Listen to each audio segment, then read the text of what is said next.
महाराष्ट्र की सियासत एक बार फिर गरमाई हुई है। इस बार वजह है शिवसेना यूबीटी प्रमुख उद्धव ठाकरे, जिन्होंने पुणे में आयोजित एक कार्यक्रम में मुख्यमंत्री देवेंद्र फडणवीस और बीजेपी पर जमकर निशाना साधा। ठाकरे ने फडणवीस को हतबल यानी असहाय मुख्यमंत्री करार देते हुए कहा है कि उनके कार्यकाल में भ्रष्टाचार ने गहरी जड़ें जमा ली है, लेकिन उन्होंने कोई ठोस कार्रवाई नहीं की। दर्शकों, जानकारी दे कि उद्धव ठाकरे ने यह भी कहा है कि मैं किसी को दुश्मन नहीं मानता, प्रधानमंत्री को भी नहीं। लेकिन आज महाराष्ट्र की स्थिति देखकर कहना पड़ता है कि महायुति सरकार के पास बहुमत होने के बावजूद मुख्यमंत्री असहाय नजर आ रहे हैं। भ्रष्टाचार के कई मामलों पर कार्रवाई न होना बताता है कि फडणवीस कुछ करने की स्थिति में नहीं है।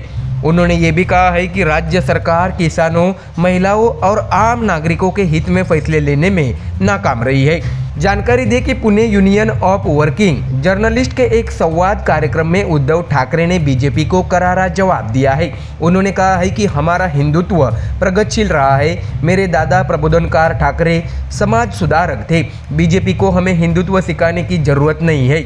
वही बीजेपी आज देश के भीतर दीवारें खड़ी कर रही है और माहौल को नर्क बना रही है। उद्धव ठाकरे ने आरोप लगाया कि बीजेपी धर्म के नाम पर समाज को बांटने की राजनीति कर रही है, जबकि असली हिंदुत्व समानता और सद्भाव का संदेश देता है। तो वही दर्शकों, पूर्व मुख्यमंत्री उद्धव ठाकरे ने केंद्र सरकार पर भी निशाना साधते हुए कहा है कि बीजेपी न राज्य चला पा रही है न देश। उन्होंने कहा है कि कश्मीर से लेकर मणिपुर तक हालात बिगड़ते जा रहे हैं और केंद्र सरकार सिर्फ बयानबाजी में व्यस्त है। नरेंद्र मोदी सरकार हर मोर्चे पर विफल रही है। जो लोग अपने देशवासियों की आवाज नहीं सुनते, वो लोकतंत्र नहीं तानाशाही चला रहे हैं। इसके साथ ही रक्षा मंत्री राजनाथ सिंह द्वारा हाल ही में दिए गए भारत किसी भी सीमा को पार कर सकता है, इस वाले बयान पर भी उद्धव ठाकरे ने तीखा तंज कसा है। उन्होंने कहा है कि सरकार पाकिस्तान के खिलाफ बड़ी बड़ी बातें तो करती है, लेकिन देश के अंदरूनी मुद्दों पर असफल रही है।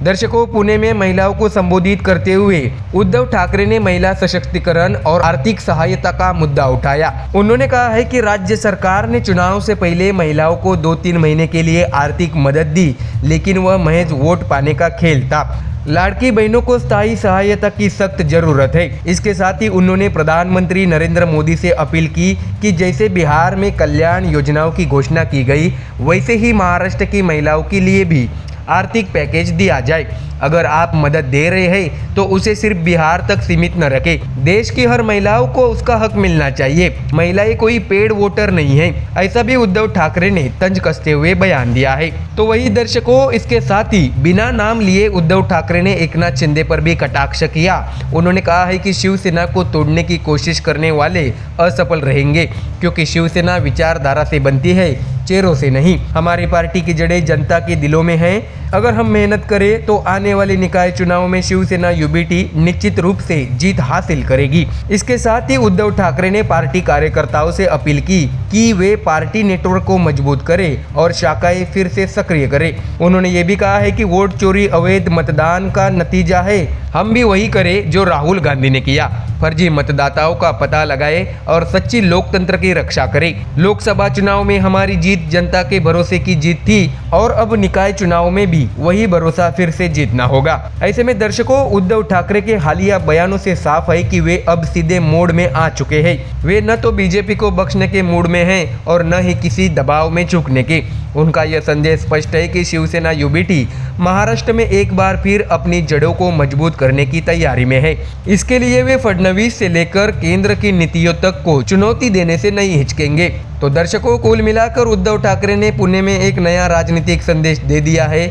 न हिंदुत्व पर ठेकेदारी चलेगी, न भ्रष्टाचार पर चुप्पी। अब लड़ाई होगी जनता के हक और महाराष्ट्र की गरिमा के लिए। तो दर्शकों, फिलहाल इस खबर में इतना ही। देश और दुनिया की बाकी और खबरें जानने के लिए जुड़े रहिए हमारे चैनल MDR न्यूज के साथ। धन्यवाद।